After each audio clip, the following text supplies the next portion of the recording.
السلام علیکم، آپ دیکھیں خبر، میں ہوں محمد مالک۔ دو بڑی خبریں، ایک تو بہت ہی پریشان کن، ایک بہت زیادہ ٹیررزم کا سپائک آیا، اور صرف آج بلوچستان کے اندر 2 پولیس مین گن ڈاؤن ہوئے ٹیررسٹ اٹیک میں، یہ کے پی کے اندر ڈی اے خان کے ڈسٹرکٹ میں۔ پھر ادھر بلوچستان میں ایک پیسنجر بس جا رہی تھی کوئٹہ سے کراچی، اس پہ فائرنگ ہوئی، 3 لوگ شہید ہو گئے، عام شہری، 7 زخمی ہیں، 2 کرٹیکل حالت میں ہیں۔ مگر اس سے بھی زیادہ میجر سید رب نواز طارق، 34 سالہ میجر، ینگ میجر، یہ بھی آج شہید کر دیے گئے۔ اور اگرچہ 3 ٹیررسٹ بھی مارے گئے، لیکن جوان ایک میجر کی ایک اور شہادت ہوئی۔ ہو کیا رہا ہے، اور یہ ایکسپیکٹڈ تھا کہ ہزیمت اٹھانے کے بعد تمام سیکیورٹی ایکسپرٹس کہہ رہے تھے کہ ٹیررزم میں سپائک آئے گی بہت زیادہ، اور ہندوستان اس کو پوری طرح کرے گا۔ اس پہ بھی ہم بات کریں گے۔ دوسری طرف پہلے ہی لوگوں کو تباہ کیا ہوا ہے اس حکومت نے، یہ جو چینی کا سکینڈل ہوا ہے، شاید پتہ لگ گیا ہوگا حکومتوں کے، لوگوں کے پاس 4 پیسے بچ گئے ہیں۔ ایک ہی مہینے میں اب 4تھی دفعہ اب جو ہے پیٹرول کی پرائسز بڑھ گئی ہیں۔ آج 35 سے لے کے 70% تک ٹرانسپورٹرز نے اپنے کرائے بڑھا دیے ہیں، اور اس ملک میں جہاں پہ قریباً آدھی آبادی سطح غربت سے نیچے ہے، ان لوگوں کو یہ نہیں پتہ کل کا کھانا کس ٹائم پہ ملے گا۔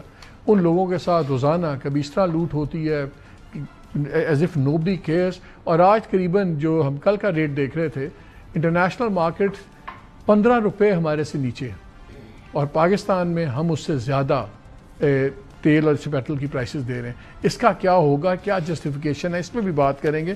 اور تیسرا جو ایک تماشا چل رہا ہے اس ملک میں اس وقت، سیاسی ہر طرف کر رہے ہیں۔ ذرا گورنمنٹ کو آپ چل ڈاٹ پروگرام دیکھیں۔ ایک تو تحریک پی ٹی آئی والے اپنی بنا رہے ہیں، اس پہ بھی ایک کافی مزدار قسم کی چیزیں چل رہی ہیں، اس پہ بھی بات کریں گے۔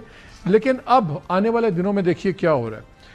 آج حافظ نعیم صاحب نے جماعت اسلامی کے امیر نے، انہوں نے اناؤنس کیا ہے کہ 18 جولائی کو وہ شوگر مافیا، پیٹرول ہائیک اور لا اینڈ آرڈر چیزوں کے خلاف وہ ایک ملکی تحریک شروع کر رہے ہیں۔ جولائی 19 کو تاجروں کی جو کل پاکستان تنظیم ہے، اس نے کہا کہ جی ہم نے ٹیکسز اور ان چیزوں کے خلاف ہڑتال شروع کر دینی ہے۔ یہ ہڑتالیں اپنی جگہ ہیں، پھر پی ٹی آئی کی تحریک اپنی جگہ۔ لگتا یہ کہ گورنمنٹ کو کوئی پرواہ نہیں ہے، دے ڈونٹ کیئر کہ چینی میں لوگوں کا کیا حال ہے، دے ڈونٹ کیئر کہ پیٹرول، کیونکہ 1 پیج کی شاید طاقت، زیادہ ہی طاقت ان کو نظر آ رہی ہے۔ لیکن پی ٹی آئی جو اس وقت سب سے بڑا چیلنج بن رہا ہے، وہاں بھی عجیب تماشے ہو رہے ہیں، آپس کی لڑائیاں ختم نہیں ہو رہی۔ آپ نے پچھلے دنوں دیکھا یہ افریدی صاحب، مرزا افریدی صاحب، جن کے بارے میں عمران خان نے کہا تھا کہ ان کو ٹکٹ نہیں دینی، انہوں نے باقاعدہ پریس کانفرنس کی، مے 9 کے اوپر کی، پھر پارٹی سے باہر چلے گئے، سب کچھ ہو گیا، اب ان کو ٹکٹ بھی ہو گئی ہے۔ آج پشاور میں ان کے خلاف جلوس بھی نکلے کہ جی اگر، اور وہاں پہ تقریریں ہوئی ہیں کہ اگر پیسے کی بیسس پہ ہونا، آپ یہ ویڈیو دیکھ رہے ہیں، سین دیکھ رہے ہیں، کہ اگر پیسے کی بیسس پہ کرنا ہے تو بتا دیں ہمیں، ہم ورکرز گھر میں بیٹھ جاتے ہیں۔ اچھا، ورکرز کے لیے جو عالیہ حمزہ کام کر رہی تھیں، جو کل ان کے ساتھ سلمان اکرم راجہ صاحب نے کہا، وہ آج بہن بن گئی ہیں، آج وہ بھی ٹھیک ہو گیا۔ اور تو اور انٹرسٹنگ میں آپ کو سناؤں کہ جب احمد خان نیازی، یہ بڑے کلوز کزن بھی ہیں، رشتہ داری بنتی عمران خان صاحب سے، پہلے تو ان کا سن لیں۔ ہم نے آپ کو کل بھی بتایا تھا کہ بڑا سختی سے اب گنڈا پور صاحب نپٹنا شروع ہو گئے۔ ہم نے کل آپ کو خبر یہ شیئر کی تھی کہ جب انہوں نے 30 دن والی بات کی گنڈا پور صاحب نے، تو اس پہ احمد نیازی نے بہت زیادہ کرٹیسزم دیا۔ ان کو پیغام دیا گیا کہ یا تو آپ لائن پہ آ جائیں، ورنہ آپ پھر پنجاب جائیں۔ اچھا، احمد نیازی اور مراد سعید، یہ 2 وہ لیڈر ہیں پی ٹی آئی کے جن کے اوپر گورنمنٹ ہاتھ دھو کے پڑی ہوئی، اور ان کو پتہ ہے کہ اگر ہاتھ آگے تو کتنی سختی ہوگی۔ پہلے تو ذرا سن لیں کہ پہلے کل سلمان اکرم راجہ صاحب نے کیا کہا اور آج کیا کہا۔ انہیں پتہ ہونا چاہیے کیوں نہیں تھی وہاں پہ، پھر وہ اگر آنا چاہتی تھی کس نے روکا تھا؟ ان کا وہاں ہونا نہ ہونا بالکل غیر اہم بات تھی۔ کوئی ایسا کوئی موقع تھا کہ کسی کا وہ ہونا ضروری تھا؟ اگر وہ نہیں تھی وہاں تو نہیں تھی، جس نے آنا تھا وہ آ جاتا۔ پریس کانفرنس میں کوئی دعوت دی جاتی ہے کسی کو؟ بالکل ایک بیوقوفانہ گفتگو تھی، اور میں اس کو کنڈیم کرتا ہوں۔ اور آئندہ ایسی کوئی گفتگو کرے گا تو اس کے خلاف کارروائی ہوگی۔ جو میں بات کر رہا ہوں وہ ٹھیک کر رہا ہوں، اگر کسی میں ہمت ہے، مجال ہے اس بات کو رد کرنے کی تو میں دیکھ لوں گا۔ تمام گفتگو بیوقوفانہ کی گئی ہے، اور اگر اس کے بعد کوئی بات ہوئی ہم تعلیمی کارروائی کریں گے۔